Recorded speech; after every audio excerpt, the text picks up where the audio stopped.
Welcome back, everybody, to the show. I hope you're doing well. If you knew what my yesterday was, you'd be saying, how is Luke doing a show today? That's remarkable. And I appreciate you saying that. So today is the State of the Union. I'm sure we'll hear lots of substantive and deep and thoughtful analysis from them, right? Lol joke, but you get it. And what else? We're going to talk about a little bad news in a second that Trump got before his State of the Union. But first, Karoline Leavitt came out, not like as gay, but she came out to the lawn of the White House and did her thing, but she struggled to this time, I would say, and kind of failed. I would say this is one of those instances where her being the spokesperson for Trump is she's doing a humiliating job for him. However much people credit her with being so good with the words, this was rough, which I'm going to show you. And then Trump making a statement on Iran that you'll kind of hear her reference in the clip that I'm going to play. That freaks me out. So this is her being asked about reporting that we may be going to war with Iran imminently. Maybe he's just waiting for the State of the Union speech to be done, and then he's going to go ahead and do it after that. We don't exactly know. But the confusing part of this is the purported justification would be Iran's nuclear program. But they just told us that the nuclear program, or we can finally use the soundbite, as Trump puts it, the N-word. The N-word! Right, which he describes nuclear. We grabbed that soundbite and realized there's very few situations where we can use that soundbite. Yeah, so, but that is what he calls it. But they said they obliterated it. So then why are we having to go to war over it? I'm very confused. So is Karoline Leavitt. You mentioned Operation Midnight Hammer, the president's touting the success of the military. One of the things that the president said, Iran nuclear sites were completely obliterated. We heard from Steve Witkoff just a few days ago also saying that Iran was maybe just a week away from getting access to bomb-making material. How would you square those two statements? What exactly happened here? Were they strikes just not as effective, or were they built more quickly than the administration had hoped? No, the president's initial statement, and the president reiterated that True Social, that Operation Midnight Hammer was an overwhelmingly successful mission that did, in fact, obliterate Iran's nuclear facilities. That is not just verified by the President of the United States. Okay, so hold on to this, because she'll say it quick and like she's making a good point. This is actually an embarrassment. Oh, yeah, we obliterated it, and we didn't. Okay, that's the point. Oh, yeah. No, we obliterated it. Oh, we also have to go obliterate it. No. We obliterated it because we have to obliterate it. Obviously. Nuclear facilities. Just the quickest pause to request that you click the subscribe button, the simplest, easiest, freest way, completely free, to support the work that we do. Right below the video, click that subscribe button. Back to the video. That is not just verified by the President of the United States, but also the International Atomic Energy Commission as well.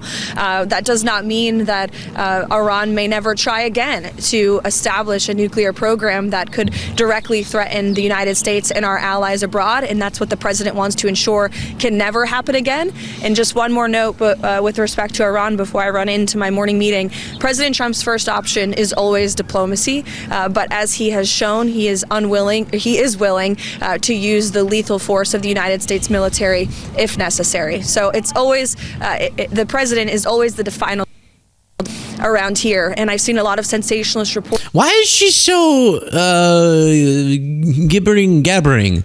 Why is she struggling so much to get this point out? Oh, because she knows it's ridiculous. That's why. Oh, I'm so tired. This is going to be a crazy show.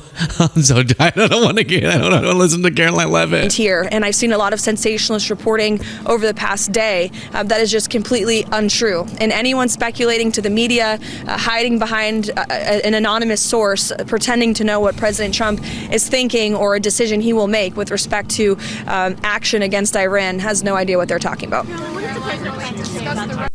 Action against Iran.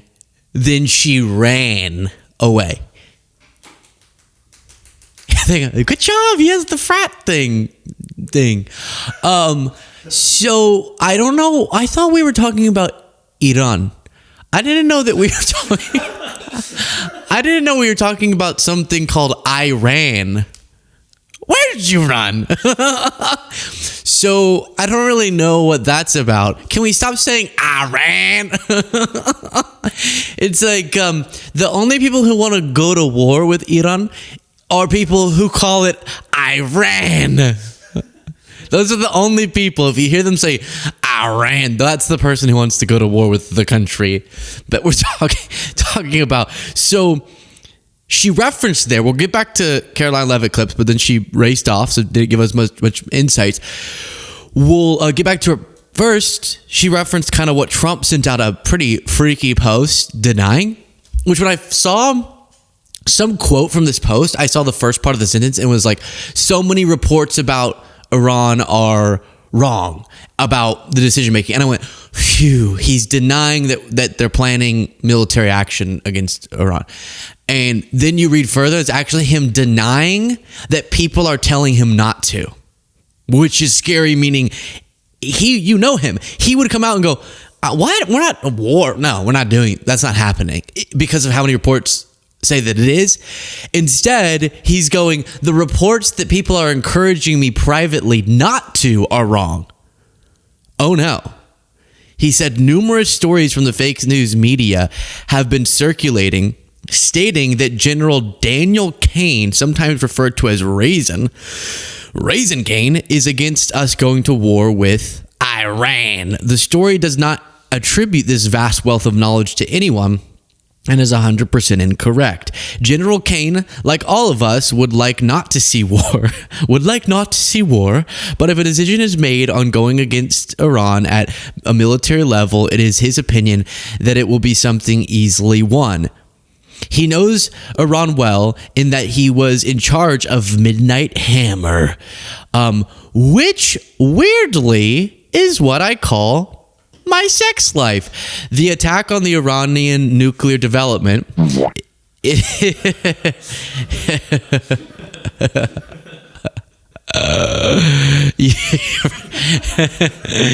Hey baby, I just got done talking about Iran on the show. Now do you want to get my Midnight Hammer? It is a development no longer, but rather was blown to smithereens by our great B-2 bombers. You want to get blown to smithereens by my Beasley 2 bomber? Raisin Kane is a great fighter and represents the most powerful military anywhere in the world. He has not spoken of not doing This is all very scary and very catastrophic. I don't know. I'm going to have to deliriously laugh through it, though. He has not spoken. This is an official statement from the president. He has not spoken of not doing Iran. He has not spoken of not doing. What is not doing Iran? Or even the fake limited strikes that I have been reading about. He only knows one thing, how to win, and if he is told to do so, he will be leading the pack and doing Iran. Everything that has been written about a potential war with Iran has been written incorrectly and purposely so. I am the one that makes the decision. I would rather have a deal than not, but if we don't make a deal, it will be a very bad day for that country and very sadly people, because they are great and wonderful, and something like this should never happen, should never have to happen to them. Someone posted, to smithereens has to be one of the worst ways to get blown. Is that an art? Who put that? Yeah. Are you ready to get blown to smithereens with my Midnight Hammer? So that's scary, right? He's like, no, we might go to war with Iran pretty soon. Now, here's what's confusing based on the statement that you heard Karoline Leavitt make. She says the nuclear program's obliterated. But a fair point is to say they could remake their nuclear program. Okay. What is the military operation for then, if we were to do it? Do you understand my point? If they haven't built up whatever it is that makes a nuclear program, then what is it that you would be doing with our military? Because right now it's already blown to smithereens. So what, are you just going to blow it again? I mean, I don't know. It doesn't make much sense. It sounds like you're just going for a regime change war, which is the exact thing Trump said he was going to stop doing. Then she gets asked, how is Iran a threat to the United States? But what the United States is doing to ensure that not only America is the safest country in the world, but remains the strongest country in the world. Does he consider Iran a threat that remains abroad? Well, look, Iran chants death to America. So you tell me if that's a threat. Elena. So a lot of people chant that, unfortunately. And to them, I say, stop it now. In all seriousness, Iran, cut it out. Don't say that. And does that mean that they want to preemptively attack the United States of freaking America? Like, the argument there is because they chant that they're gonna what? We're gonna attack them because maybe they would attack us? Why would they attack us? Uncle Sam, the eagle. I mean, what are they gonna... What? You're gonna go to war with a bald eagle? No. No. So...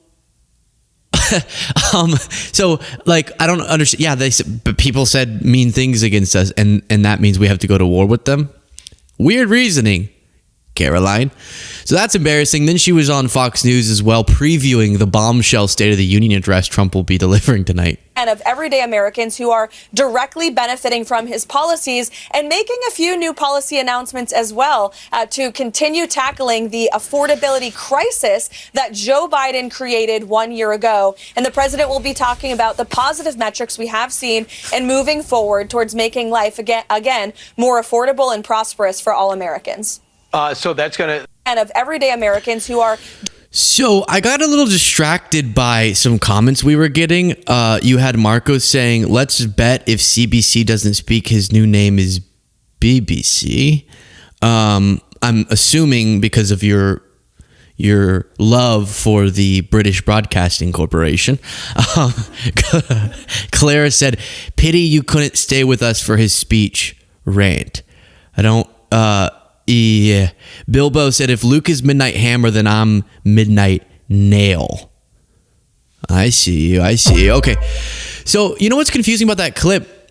Karoline Leavitt says that a year ago, Joe Biden created the affordability crisis. But if I'm not mistaken, February 24th, 2026, let's go back a year. That'd be February 24th, 2025. Trump was president, so I don't know how Biden was creating the affordability crisis a year ago, but I think I get her point despite it being wrong. David Packman said, Karoline gives us a preview of Trump's State of the Union speech tonight. Number one, it's great thanks to me, right? Everything's great. But also it's bad because of Biden, and also it's bad because of Obama. But it's good because of me. So things are good. The State of the Union is great. And it's bad because of Biden. It makes sense. And checking in on James Comer. But look, I support the president. We're going to do, in my congressional office in Kentucky, I'm going to do whatever the president wants to move his agenda forward. Yeah. And I know Mike Johnson and Steve Scalise are trying very hard. Did you hear that? You're not supposed to say that out loud, James. He says, literally, here's the quote. Look, I support the president. I'm going to do whatever the president wants. Actually, you're supposed to be your own branch of government, dude. You're supposed to be a check on his power. So that's a strange thing to admit.